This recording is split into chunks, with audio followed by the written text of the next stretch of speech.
She asked for one good reason not to kiss me, and I gave her the truth. Once she starts, she'll never be able to stop. It starts quietly, the kind of evening that carries a memory in the air. The cafe isn't crowded, just a few voices murmuring under the dim amber lights. Rain taps gently at the windows, and outside, the world looks softened, blurred around the edges. He's there first, seated at a corner table, fingers wrapped around a mug that's long since gone cold. When she walks in, everything slows. The years that stretched between them seem to fold into that single moment. She looks different, older, maybe, but not in a way that dulls her. If anything, she carries herself with a calm confidence now, the kind that only comes after you've learned to live with your own heart. Her hair falls loosely over her shoulders, catching the warm light. The faint lines at the corner of her eyes only make her smile look more honest. He watches her speak to the barista, that same polite tone, the same tilt of her head when she listens. The rain outside grows heavier, blurring the streetlights into streaks of gold. For a moment, the world feels very far away. She asks quietly, "Do you ever think about that night?" He looks up. Her eyes are steady, but there's a flicker there, curiosity, maybe regret. He answers honestly. "More than I should." Her breath catches just slightly. The tension doesn't feel forced, it feels inevitable, like something that's been waiting for them to stop pretending. They talk a little more, softer now. She admits life hasn't been simple. He tells her he understands, that sometimes, even good people lose each other in the noise of growing up.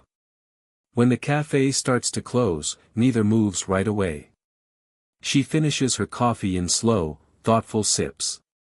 He watches her glance at the window, the reflection of two people who once knew everything about each other and now barely know where to start again. As they stand to leave, their hands brush, a brief, accidental touch. But it lingers. The rain has stopped. The air smells like wet pavement and something familiar, like endings that might not be endings after all. He walks beside her to the door, and for the first time in years, he feels the quiet hum of possibility again. The cafe lights fade behind them as they step out into the night. The rain has thinned to a mist, hanging in the air like breath that hasn't quite exhaled. The streets are slick, shining under the soft glow of street lamps. Their reflections move side by side in the puddles, never quite touching, but always close enough to feel the pull. He offers to walk her home. She hesitates for a second, then nods. "It's not far," she says. "Good," he replies, and smiles, the kind that carries both nostalgia and risk. The sound of their footsteps fills the silence. There's comfort in it, that old rhythm, the easy alignment of pace they used to fall into without trying. The world feels smaller, quieter. The only thing loud is the pulse in his chest every time her shoulder nearly grazes his. She breaks the silence first. "You still walk too fast," she teases, half smiling. He laughs. "Or maybe you slowed down." "Maybe," she says softly, and the word hangs between them, gentle and heavy at once. They pass a small bookstore with its lights still on, new owners, new sign, but the same smell of old pages drifting through the open door.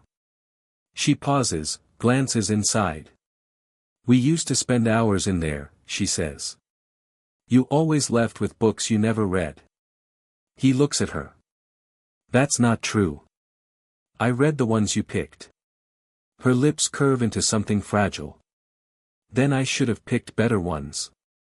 He wants to say she did, that she always did, but he doesn't. Some truths are too close to confession. Instead, he just looks at her, long enough for her to notice.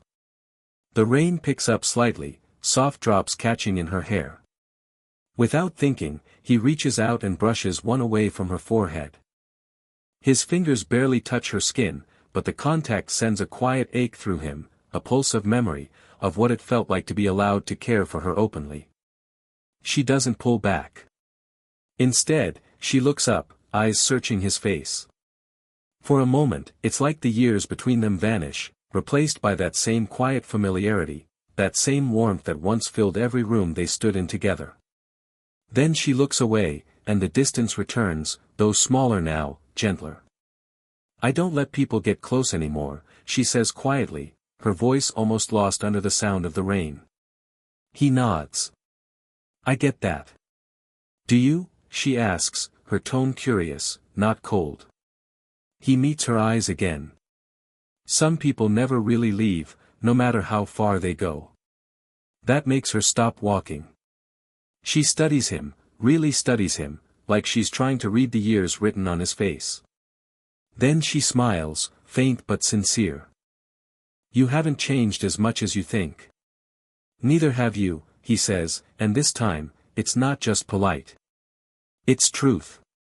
They reach the corner of her street. She looks at him, like she wants to say something but can't decide which version of honesty to choose. He saves her the trouble. "Let me walk you the rest of the way." She hesitates, then nods. "Just this once." But they both know it won't be. As they walk on, the small distance between them becomes almost unbearable, not for what it is, but for what it holds, every unsaid word, every almost touch, every heartbeat they've pretended not to hear. And for the first time in years, that silence doesn't feel empty. It feels alive. They reach her building just as the rain turns into a soft drizzle again. The quiet hum of the city feels distant, softened by the sound of tires passing over wet asphalt and the faint rhythm of a song spilling from a nearby window. He parks outside, engine idling, radio low, a song from years ago, familiar enough to make them both pause. The air between them is thick with memories they haven't spoken aloud yet. She sits angled slightly toward him, her hands folded neatly in her lap. He catches the faint scent of her perfume, warm, understated, like sandalwood and rain. It makes him forget for a moment that he's supposed to be calm. "Funny," she says quietly, eyes on the windshield. "This feels exactly like old times." He smiles, though it doesn't quite reach his eyes. "Except we're not the same people anymore." She turns her head then, really looking at him. "Aren't we? You still overthink everything." He lets out a small laugh, the kind that escapes without permission. "And you still pretend you don't." The exchange draws them closer, not physically, but emotionally, as if they're slowly stepping back into a space they once called home. Silence follows, but it isn't awkward. It's heavy in a comforting way. She runs a hand through her hair, glances at him, then looks away again. "You ever wonder how it would have been, if we hadn't walked away?" The question lands softly but cuts deep. He takes a slow breath. "Sometimes," he says. "But I think we had to. You needed to learn how to live without me. And I had to learn how to let you go." She studies him quietly, eyes glinting under the dim car light. "Did you ever?" He doesn't answer right away. The truth sits on the tip of his tongue, too honest to disguise. Finally, he says, "No." Her lips part slightly, a quiet exhale she tries to hide. The kind of silence that follows feels dangerous, the kind that makes you aware of every heartbeat, every inch of distance that could be crossed if one of you just stopped pretending. She reaches out, slow, deliberate, her hand finding his on the console. The contact is soft, almost hesitant, but it burns through him like warmth in winter. Her thumb traces the back of his hand, a small, unconscious gesture that says everything she doesn't. "You always knew how to make me feel seen," she murmurs. He swallows hard, his voice low. "Maybe I just never stopped looking." She looks up at him then, eyes shining, not with tears, but with that familiar depth he remembers too well. The world outside blurs, even the rain seems to pause. Neither of them moves. The closeness feels fragile, sacred. The air is heavy with what might happen next, the possibility of a kiss, a confession, 1,000 unsaid apologies. Instead, she leans back slightly, her hand still resting over his. "You shouldn't say things like that," she whispers. "Why not?" "Because I'll believe you." He smiles, slow, bittersweet. Then maybe you should. For a long while, neither of them speaks. The song on the radio ends. All that's left is the quiet hum of the engine and the pulse they can both feel, steady and impossible to ignore. The rain is falling harder now, steady and rhythmic, tracing silver lines across the windshield. They haven't moved from that quiet parking spot in front of her building. The engine is off, the world dim, wrapped in the soft glow of a single streetlight filtering through the mist. For a long while, neither of them speaks. There's nothing left to say that wouldn't cross a line they've both been circling all night. He feels her eyes on him before he dares to look. When he does, she isn't pretending anymore. No polite smiles, no safe distance, just quiet honesty. You still make everything feel too easy, she says softly. He turns slightly toward her. And that's a bad thing. It is when I'm trying not to remember. Her voice trembles on that last word, not from weakness, but from everything she's been holding back. He wants to reach for her hand again, but he doesn't. Instead, he lets his gaze fall to the faint reflection of her face in the window, softened by rain. What do you remember? He asks. She gives a small, humorless laugh. How quiet you used to be. How you'd say something simple, and it would stay with me for days. How I could feel safe with you and terrified at the same time. He smiles faintly. Still terrifying. She looks at him then, really looks. Maybe worse. The air changes. It's subtle but unmistakable. The distance between them suddenly feels like the only thing keeping the night from unraveling. She shifts slightly, her knees turning toward him, her voice quieter now, careful but charged. Give me one good reason not to kiss you. The question hangs there, weightless and heavy all at once. He doesn't answer right away. His chest tightens, his throat feels dry. Outside, the rain drums against the glass, sinking with the pulse in his wrist. He studies her, the curve of her jaw, the softness in her expression, the faint tremor in her breath. There's no trace of playfulness left. This isn't a dare. It's a surrender. He leans closer, close enough to feel the warmth of her breath mix with his.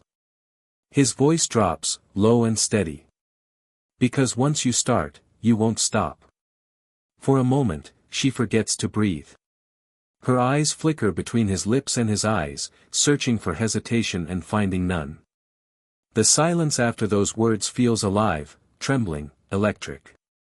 She exhales, almost a laugh but not quite. You always did know what to say. He shakes his head slightly. That wasn't a line. I know, she whispers. Her hand moves, slow, deliberate, tracing the edge of his sleeve before stopping halfway up his arm. The touch is feather-light, but he feels it everywhere. The rain deepens, blurring the world into a hazy rhythm outside the car. Inside, everything feels suspended. If either of them moved an inch closer, it would happen. But she doesn't. She leans back slightly, biting the corner of her lip as if trying to catch her breath. Maybe that's why I asked, she murmurs. He looks at her, steady, aching. Then maybe that's why I didn't answer sooner. The tension doesn't break. It lingers, pulsing, dangerous, beautiful. In that dim glow of rain and reflection, they both know the truth, this isn't about a kiss. It's about everything that came before it, and everything that might come after if they stop pretending. The world outside has gone quiet again, as if the rain itself is holding its breath. Inside the car, the air feels thick, not heavy, just impossibly full. Every sound is amplified, the faint rhythm of their breathing, the steady ticking of the cooling engine, the whisper of rain against glass. Neither of them speaks. They're both too aware of how close they are, too aware of what would happen if one of them stopped pretending to be calm. Her hand still rests halfway up his arm. A soft, unmoving touch, but it feels like a question she's too afraid to finish asking. He glances down at it, then back to her face. Her eyes meet his, steady and unsure all at once. He leans slightly closer, not enough to close the distance, but enough for her to feel it, his warmth, his hesitation, the quiet pull that's been building since the cafe. "You shouldn't look at me like that," she whispers. He smiles faintly. "Like what?" "Like you're already remembering something that hasn't happened yet." The words sting in a way that feels beautiful. He wants to tell her she's wrong, that he's not remembering anything, he's just trying not to. But he can't lie to her. Not now. He breathes in slowly, catching the faint scent of her perfume again. It feels like déjà vu, like the universe pressing rewind on a moment that never really ended. She shifts closer, her knee brushing his. The touch is accidental, maybe, but neither moves away. Her breath trembles slightly when she speaks again. "This is dangerous," she says, but her voice lacks conviction. He lets out a soft laugh, low and steady. "Since when did we ever play it safe?" That makes her smile, not the polished, guarded kind she shows the world, but the one he remembers. The one that used to come right before she'd say something honest. Her fingers slide down his arm, slow, deliberate, until they find his hand. Their fingers don't interlace right away, they just rest together, lightly touching, as if testing whether the world will allow it. He looks at their hands, two people pretending they aren't already lost in the moment, and feels a strange calm beneath the tension. She glances up at him, voice barely a whisper. "You're not helping." He smiles softly, eyes not leaving hers. "Neither are you." That earns a quiet laugh from her, one that fades into silence too quickly. The kind of silence that isn't empty, it's filled with everything they can't bring themselves to say. Her thumb brushes against his knuckle, slow, tender. The world shrinks down to that single touch. He wants to close the distance, to kiss her just once, not out of impulse, but out of recognition. Because even after all the years in silence, she still feels like home. But something stops him. Maybe it's the look in her eyes, that flicker of fear wrapped in longing. Or maybe it's the understanding that if they cross this line, there's no going back to pretending. So he stays still, his voice quiet when he finally speaks. "Not tonight." She blinks, surprised. "Why not?" He exhales, a small smile tugging at the corner of his mouth. "Because if I kiss you now, I won't know how to stop." For a moment, she just stares at him, searching, unsure whether to be disappointed or relieved. Then she leans back slightly, her hand still in his. "You really haven't changed," she says softly.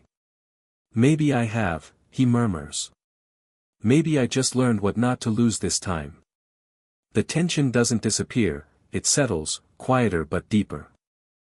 They sit there for a while longer, their hands still touching, the night holding them in a fragile kind of peace. Outside, the rain slows to a gentle drizzle again, like even the sky has decided to wait. The rain has stopped completely by the time they finally step out of the car. The air smells clean, damp earth, faint jasmine from the hedges near her building, and that lingering sweetness that comes after a storm. The world feels slower, softer, like it's giving them permission to breathe again. They walk up to her apartment steps together, not saying much. The earlier tension hasn't vanished, it's simply changed shape, mellowed into something steadier. Something that feels like peace after a long ache. She unlocks the door, then pauses, hand still on the handle. "Do you want to come in? Just for a minute?" He hesitates, then nods. "Yeah. Just for a minute." Inside, the light is low, golden, spilling across the wooden floor. The room smells faintly of tea and something floral, soft and familiar.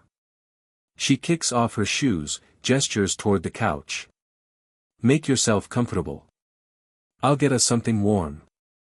He watches her move, the small, graceful motions, the quiet certainty in her gestures. There's something grounding about her presence.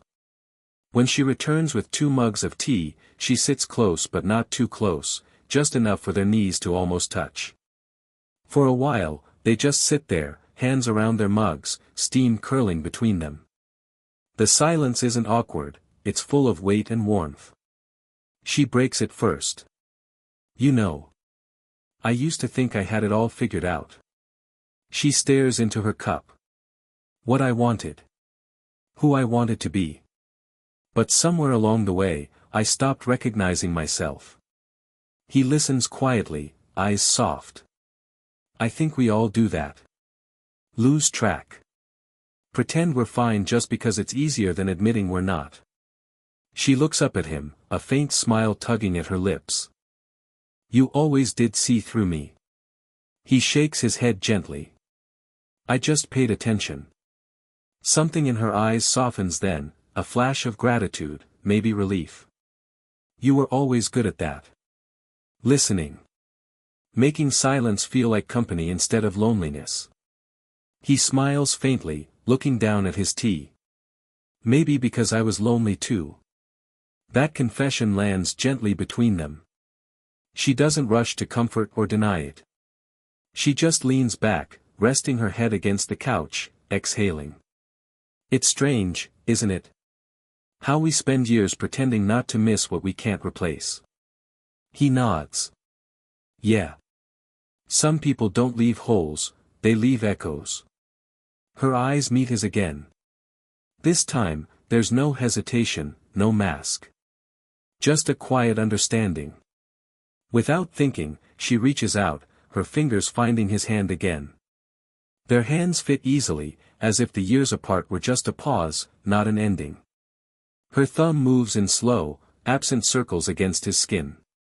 Neither of them needs to say anything more.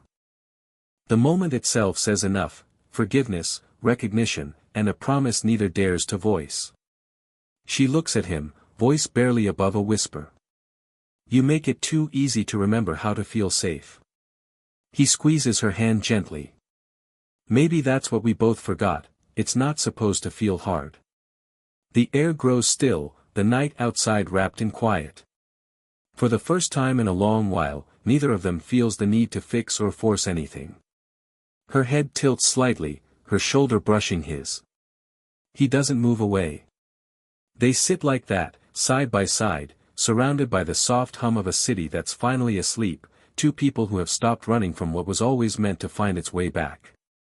And in that silence, they both understand something simple and profound. Sometimes love doesn't ask to be rekindled.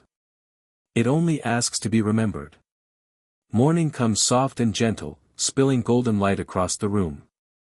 She's already awake, standing by the window, the early sun catching the highlights in her hair. He's still on the couch, wrapped in a blanket, watching her in silence. For a moment, it feels like the world has paused just for them. She turns slightly, catching him looking. You stayed here, she says, a hint of surprise in her voice. I couldn't leave, he replies softly. Not after last night. She smiles, a warm, quiet curve of her lips that makes his chest tighten. I was worried it would be awkward, she admits, crossing the room toward him. Awkward? He tilts his head, smiling faintly. Last night was, everything but awkward. She kneels beside the couch, her hand brushing against his as if by accident, though neither believes it is. I just wasn't sure if I could trust myself. To stop, she whispers, voice barely audible over the soft hum of the city waking outside. He leans closer, careful, respectful. You don't have to stop. You just have to feel safe. That's all that matters. Their hands find each other naturally, fingers interlacing with an ease born of familiarity and unspoken promises. The simple contact says more than any confession ever could. It's steady. Grounding. Real. She laughs softly, the kind of laugh that makes his chest ache in the best way, a sound that belongs entirely to mornings like this. You always know what to say, don't you? Maybe I just learned to listen, he murmurs. To notice what matters. Her eyes meet his, soft and honest. There's no hesitation here, only recognition of what has always existed between them. She leans in slightly, brushing the back of her hand against his cheek, a gentle, lingering touch that makes the pulse in his veins quicken. He closes his eyes for a fraction of a second, savoring it. Not a kiss. Not a leap into something reckless. Just a touch that carries all the weight of unspoken words and quiet desire. Once I start, she says softly, almost to herself, I won't stop. He smiles faintly, voice low but certain, then take your time. The words hang between them, tender, respectful, and full of promise. She leans back slightly, resting her hand over his, a shared warmth that says everything they both feel. There's no urgency, no rush to move beyond this delicate, precious space. They stay like that for a while, watching the morning light stretch across the room, the silence now a companion instead of an absence. Every glance, every small movement, reinforces the connection that has grown over nights of quiet confession, restrained desire, and shared understanding. When she finally rises to make coffee, he watches her, heart full. She glances over her shoulder, catching his gaze, and smiles, that same quiet, confident smile he's remembered all these years. It feels like a beginning, even though it isn't sudden. Love doesn't have to announce itself with grand gestures. Sometimes, it waits in gentle touches, lingering glances, and the quiet knowledge that someone has always been there, waiting, remembering, and willing to stay. He reaches out, brushing a stray lock of hair from her face. She leans into the gesture, eyes closing briefly, savoring the warmth. In this peaceful morning, it's clear, they've come full circle, not by rushing, not by forcing, but by allowing the slow, steady pulse of their hearts to lead them back to each other. And in that quiet, golden light, they both know, this is only the beginning. If you felt the tension, the quiet longing, and the moments that linger between two hearts, don't miss the full story. Click the link in the description to watch how their love unfolds, every stolen glance, every whispered word, every heartbeat that brings them closer. Let yourself feel it all.